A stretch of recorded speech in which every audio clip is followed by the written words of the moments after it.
They seen the video, everything. They was leaving her house. She was seen in the school. Hell, she did. They'll be like, yeah, she was crazy, man. We gonna miss her. She was crazy. They're not gonna say, oh, she was just a sweet, innocent little angel, knowing that I was doing drive-bys and putting bitches in the hair like every month. And be the fucking for real.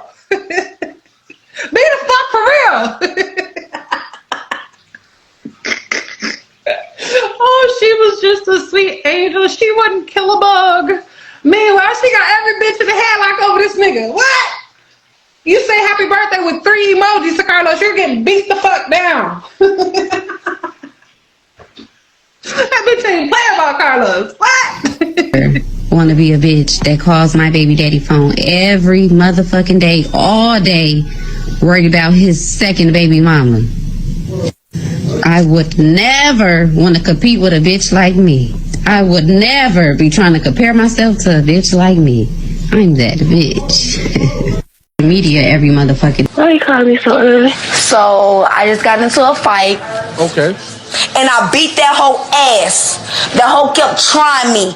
And every time I say something, she gotta make it about her. Stop. I would never want to have a job to where I'm wiping old people's ass and giving old people showers and feeding them and shit. I would never want to have a job like that. I would never want to have a job that my car was in the shop for 2 years. I couldn't get it out. I would never want to have a job like that. I'm wiping ass and I ain't got no car still. I would never want no job like that. Johnsons don't fight. We shoot people in the face. That's not a line from a movie. It's a real statement posted on Facebook by a member of Holly Johnson's family after Holly was arrested for shooting Romica Meeks 3 times in the face. In the middle of a first-degree murder case, with her freedom on the line, why would a family post something so blatantly destructive? Is it arrogance? Or is it a confession?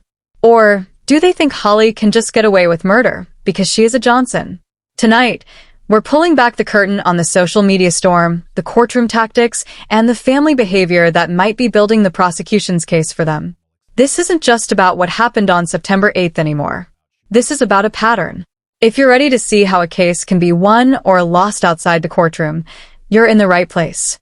This is True Crime Unraveled. And to our incredible community, we read every single comment. Keep them coming. To understand where we are, you need the timeline. Romica Meeks was killed on September 8th, 2025.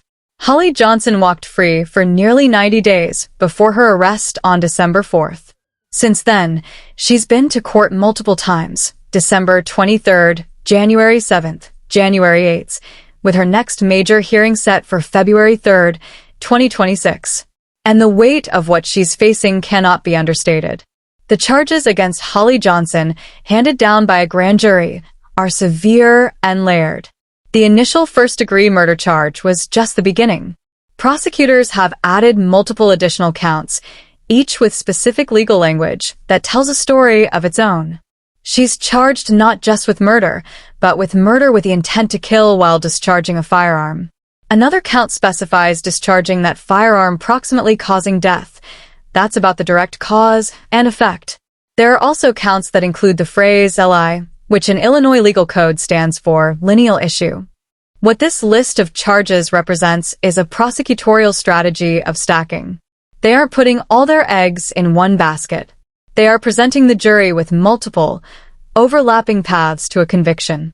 If one legal argument about intent falters, another about the use of the firearm stands. It's a methodical, comprehensive approach that shows the state is preparing for a tough fight, anticipating and aiming to dismantle a self-defense claim from every angle. The sheer number and specificity of these charges underscore what the judge has already signaled.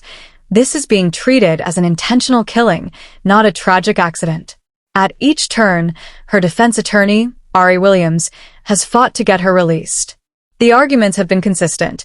Holly is a pregnant first-time offender acting in self-defense. But Judge William Gamboni has shut every request down. His reasoning has been firm. He's called Holly a danger to the community. He's pointed to her behavior after the shooting, specifically the alleged interaction with Carlos Smith that some witnesses called a fist bump, as showing a consciousness of guilt, not fear. The court's message is clear. Based on the evidence they've seen, it is not safe to have her out. But while her attorney is fighting a legal battle in court, a very different and perhaps more damaging battle is being waged online by the people in Holly's own circle. Recently, a video surfaced from what appears to be a Johnson family gathering. It's a dinner scene. At first glance, it looks normal. A birthday cake, people laughing. But then the camera pans.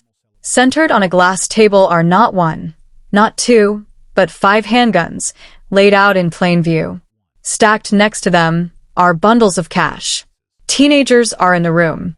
Adults are toasting with red cups, playing cards, completely comfortable with this display. This isn't a hidden tape. It was posted publicly. Think about what this video communicates to a jury. Holly's defense is trying to paint her as a responsible, licensed gun owner who was forced into a one-time, tragic act of self-defense. But this video shows the environment she comes from. It shows a family that treats firearms not as serious tools of last resort, but as casual accessories, as symbols to be flaunted at a family party. It normalizes the presence of multiple weapons in a social setting. Prosecutors live for this kind of evidence. It's admissible to show character, environment, and to rebut claims of a one-time, panicked action.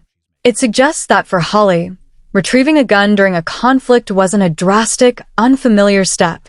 It was a learned behavior. Then, there's the post.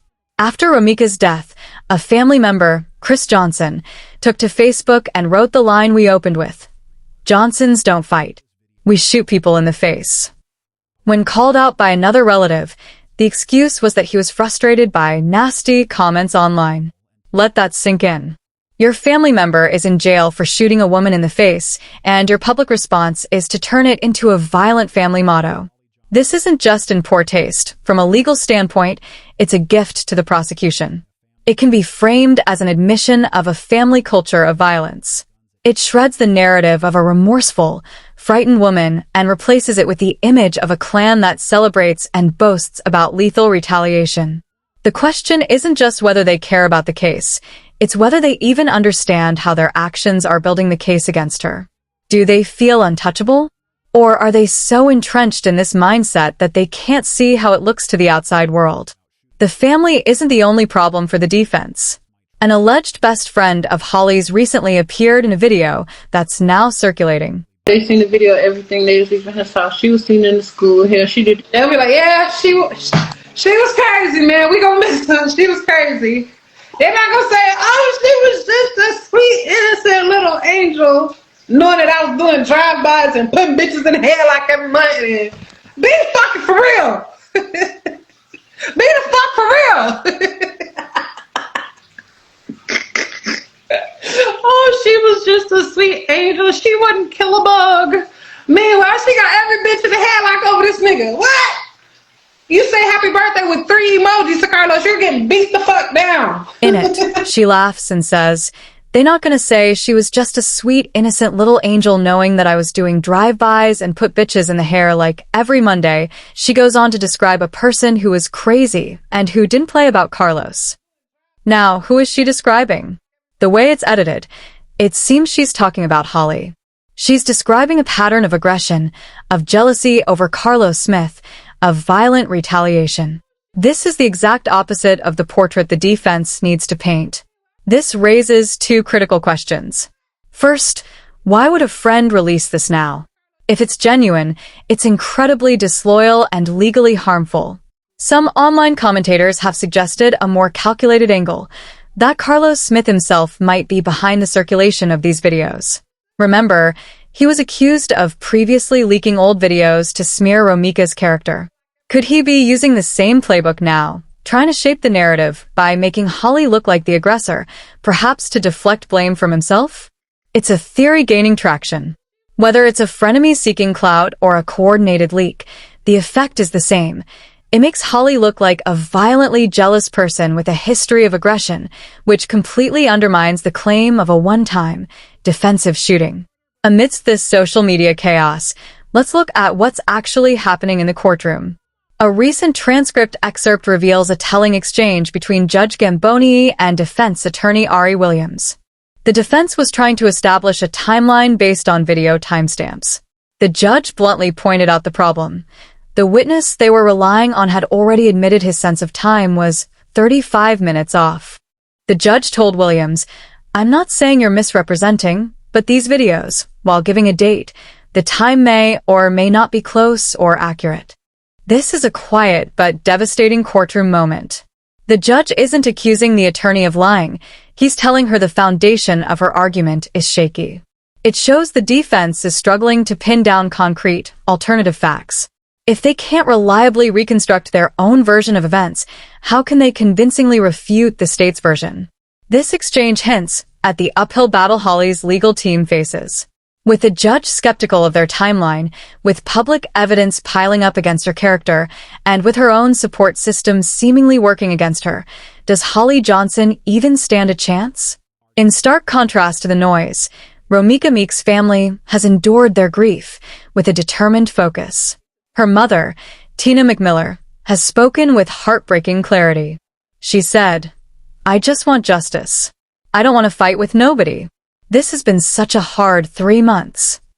I just want to say thank you to the state's attorney, to Detective Tiros. You did a great job. I truly appreciate it. To the Attorney General. It's been 3 months of pain and agony. I just want to say thank you, Lord. Thank you. Justice, please. I just want justice. I don't want to fight with nobody. I don't want to argue with nobody. I just want justice for my daughter. And I want peace in my family. This has been such a hard 3 months. It's been painful. It's been we've been torn apart. One of the leaders of our family, she was the baby, but she was the leader. The holidays are not holidays. I'm just grateful to God. And I am happy on today's verdict. I thank you, I thank you, I thank you. And all I want is to be done, is justice to be done. I want justice so I can have a peace and mind. It won't bring her back, but it will be a little peace now. It feel like a big bundle just been lifted off my head and my heart. And I truly appreciate everyone that stood by me, rallied with me, supported me and my family, because it meant a lot. And I thank the world, because the world helped me and God. I thank y'all so much. I thank news people. I think the Facebook, social media, you guys was there for us. You guys stood there with us. You didn't let us down, and you still are there. And I thank y'all so much. I couldn't have did it without y'all. I couldn't have made it this far without y'all. You and you. I love you girls. Thank you. You hear me? And I thank y'all so much. So we're happy with the verdict. And we're happy with the verdict. Justice for me. Justice for me. Justice for me. Justice for me. Their quest isn't fought on social media with boasts or threats. It's fought in the quiet dignity of vigils, in the wearing of pink, and in the relentless demand for a system to work for their daughter. They are raising Romica's young son, who has been left traumatized. Their statement is a reminder of what's at the core of this: a life taken, a child motherless, and a family forever shattered. So, where does this leave us? We have a defendant whose family and associates are, intentionally or not, providing the prosecution with a blueprint of her character. We have a defense team facing a skeptical judge.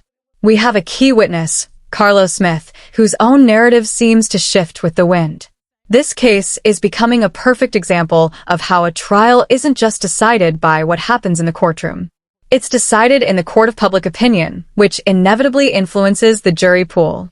It's decided by the actions of those who claim to support you. Every post, every leaked video, every boastful slogan becomes a piece of the story the jury will hear. The question for you is this: do you believe this online behavior is a calculated strategy or the careless arrogance of a family that doesn't understand the stakes? Is the defense's case already being undercut by the people closest to Holly? And with all this, can she possibly receive a fair trial, or has the narrative already been written? We want to hear your theories. The comment section is yours. We read every single one. If this deep dive into the off-camera battles that shape a murder case engaged you, please give this video a thumbs up and subscribe to True Crime Unraveled on YouTube. Your support helps us keep unraveling the facts. Follow us across platforms for more. Facebook and TikTok, True Crime Unraveled TV. Thank you for watching. For Romica, for justice, and for the truth. We'll see you next time.